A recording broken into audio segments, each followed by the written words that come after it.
Arrivé là, on te dit que pour voir le médecin, c'est dans un mois. Hein. Mais si tu veux, voilà son numéro, va dans sa clinique. C'est une faute lourde. Arrivé là-bas, les patients se retrouvent étranglés à payer les ordonnances, les médicaments, les hospitalisations, alors qu'ils n'avaient pas prévu d'aller là-bas.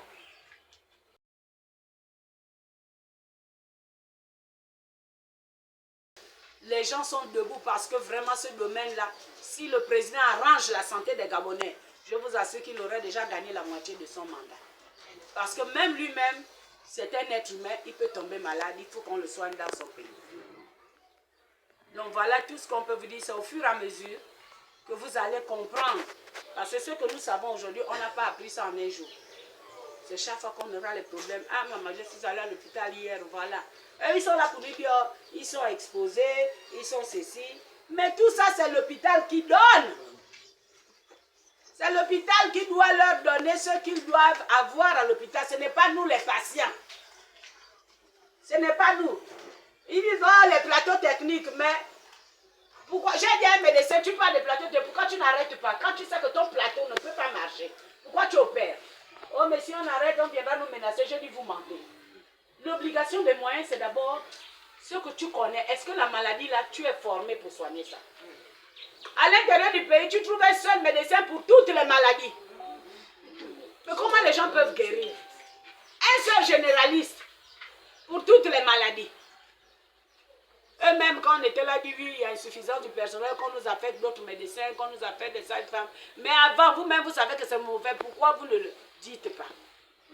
Eux, ils vous diront seulement il n'y a pas les médicaments pour que derrière, ils volent ça. Ils vous diront il n'y a pas de réactifs pour que derrière, ils volent ça. Mais gouverner, c'est prévoir. Donc, nous devons être nous-mêmes debout.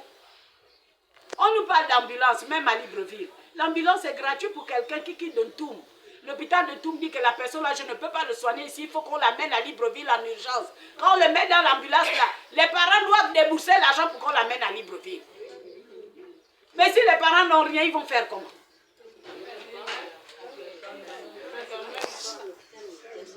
Alors que dans le budget de l'hôpital, chaque médecin doit savoir que comme nous on est là les femmes, quand le mari te donne la popote de 50 000, mais c'est toi-même qui dois maintenant savoir comment tu vas utiliser les 50 000. 10 000 pour lui, les lions, les machins, parce que pour que la nourriture sente bon, il faut que j'ai un peu l'oignon, l'ail, machin. 20 000 c'est pour le carton de poulet, machin, ça m'a maintenu tant de jours. Ça là c'est pour qui, il y a un problème, machin. C'est comme ça. On leur donne des budgets, ils ne défendent pas leur budget, ils prennent tout, ils font ce qu'ils veulent, en oubliant que on doit avoir le carburant dans l'ambulance. On doit avoir les produits pour nettoyer l'hôpital, parce que l'hôpital, c'est un lieu qui doit être propre. Si l'hôpital est déjà sale, comme nous-mêmes, on est pauvres là dans nos maisons, mais ce n'est pas la peine. Ils ne payent pas les produits. Les gens qui sont chargés de nettoyer l'hôpital n'ont pas de produits. Alors que tu es médecin, tu sais que tu as un budget, tu dois prévoir un petit budget pour nettoyer l'hôpital. L'hôpital est sale, l'hôpital sent mauvais. On va à l'hôpital, on attrape encore d'autres maladies. Mais c'est toi-même le médecin qui doit savoir que je suis le chef de famille. Si on m'a donné 50 000, dans les 50 000, je dois avoir l'argent pour payer le courant, l'argent pour payer le machin, même si c'est un peu. Mais tu dois diviser un peu.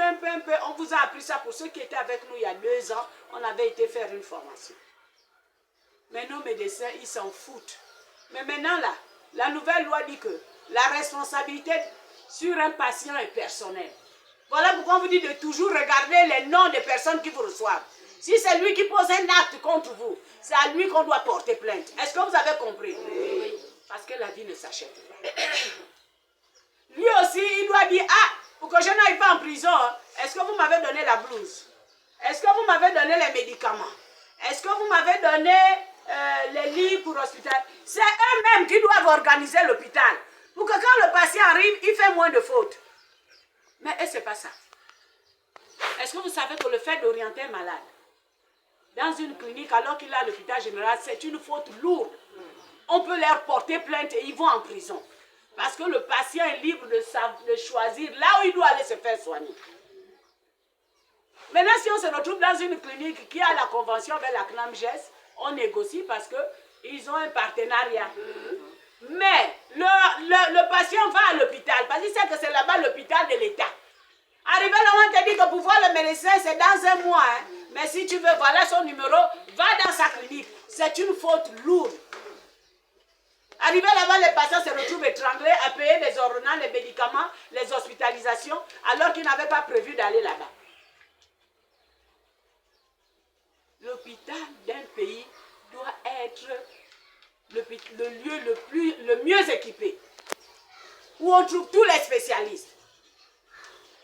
Quand ils avaient dit au gouvernement qu'on va faire les CHU, c'est parce qu'ils étaient capables de faire de la recherche, de soigner les gens et tout ce que ça comporte. Mais aujourd'hui, c'est devenu un marché. Et ils accusent l'État. C'est l'État qui t'a dit de choisir d'être médecin, d'être infirmière. On ne sait pas qui est major. Quand on est allé à Makokou, il y a un vieux qui descendait de voiture, mais c'est quand eux-mêmes parlaient d'un major. J'ai dit, vous voyez, elle est major. Hein? On ne sait pas qui elle est. Elle n'a aucun badge. Rien ne nous indique que c'est un major. Les autres ont parlé. Oh. On vous fera écouter ces vidéos-là. Il n'y a que celui qui a la diarrhée qui cherche la porte. Mais si vous-même, le peuple, vous ne vous parlez pas, vous faites encore comme avant Kalakala. Oh, si je parle, on va me couper le bout du pain ou bien on va me voir à la télé, on viendra m'arrêter chez moi, c'est faux. Il n'y aura plus ça. Si tu as parlé, que tu as les preuves de ce que tu dis, tu parles, ce n'est pas tuer quelqu'un. Donc, pour que le Gabon change, nous devons d'abord nous tous changer de mentalité. Et ceux qui sont à l'hôpital, et nous-mêmes le peuple, nous devons changer de mentalité. Voilà ce que je peux dire en résumé, que tous les samedis, comme il y a des séances de sensibilisation, de formation, celui qui a constaté, il voit. Si vous allez à l'hôpital, vous voyez qu'un compatriote est en difficulté, vous appelez. Moi, souvent, quand je faisais les gardes à l'hôpital, moi, j'ai fait les gardes dans l'hôpital. C'est ce qu'on appelle l'équipe de veille. Tu pars à l'hôpital, tu t'assois à la maternité, tu fais comme si tu étais aussi le parent du malade. Je suis là. Mais dès que je pense que je me lève déjà, docteur, je t'ai vu, toi d'abord tu es docteur. Madame qui est, je dis, je suis Astori. La loi dit que vous devez porter votre badge. Quand il vient là-bas se protéger, je dis, ce que je viens de voir de mes yeux là, tu penses que c'est ce qu'on apprend à l'école de médecine. Mais comme à l'époque, là, tout s'éteignait. Pour être nommé, il faut ramasser les clés. Il faut être le parent de quelqu'un. Il faut être parrainé.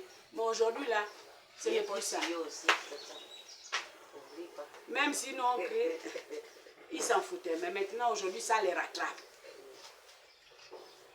Comment un pays comme le Gabon peut manquer de médecins?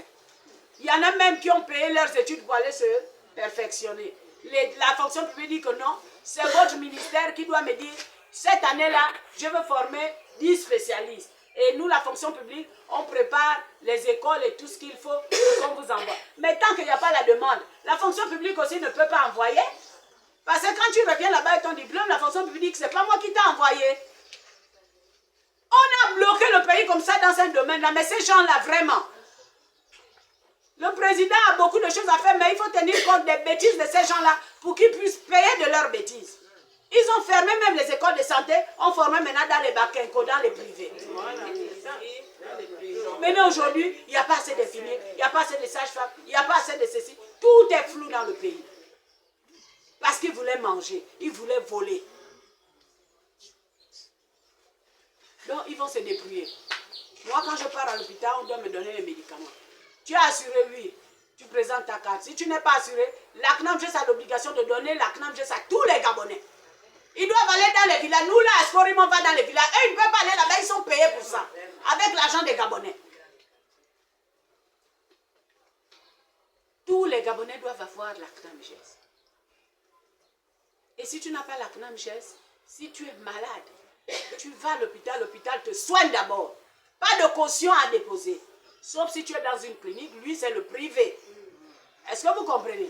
Mais à l'hôpital de l'État, on te soigne d'abord.